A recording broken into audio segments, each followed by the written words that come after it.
Hi everyone, Brian here from Set, and today I'm going to take you through a dynamic warm-up.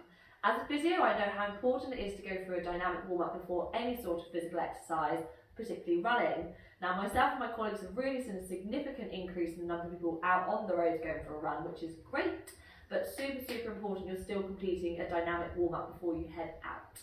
When we talk about a dynamic warm-up, there are 4 stages. We want to raise your heart rate, activate, mobilize and potentiate. So I'm going to take you through each step now. Stage 1, we need to raise your heart rate. Pick one of the following exercises and complete it for 30 seconds. You might opt for a star jump.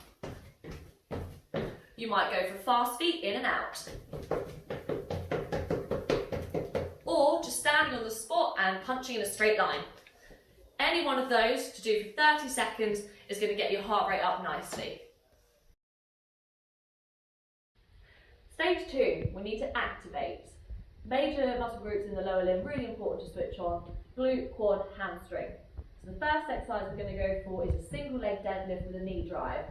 Stand on one leg, nice and strong, bent at the hip and knee. I want you to bend forward, touch the floor, drive the opposite knee up. Swing down, touch the floor, drive up. You're going to repeat 10 times on each leg, and then we're going to go on to the second exercise.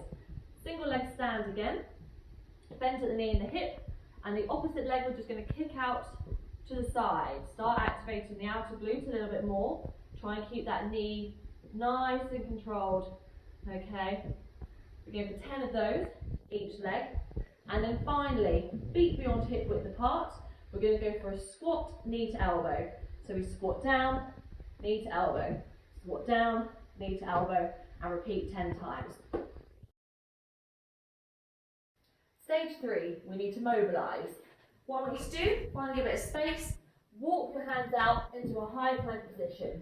I then want you to step one of your feet up towards your hand. You're going to have a little wiggle around, loosen those hips up, and then you're going to take your right hand up to the ceiling, rotate, come back down and try and get your elbow to touch the ground. Up again, and down, repeat times 5. You then swap legs. We're then going to transition from that into a pigeon.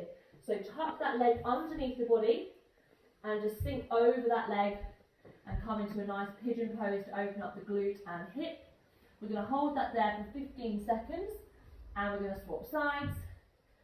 You're then going to bring yourself up into standing and sit at the bottom of a squat, and we're just going to rotate through the mid-back, through that T-spine. Feel a good few clicks going on, and we're going to repeat there 5 times each way to fully mobilise everything up. Stage 4, potentiate. Probably the trickier of the stages. With this one, we essentially need to recreate the task at hand in a non-competitive, non-speed work kind of way.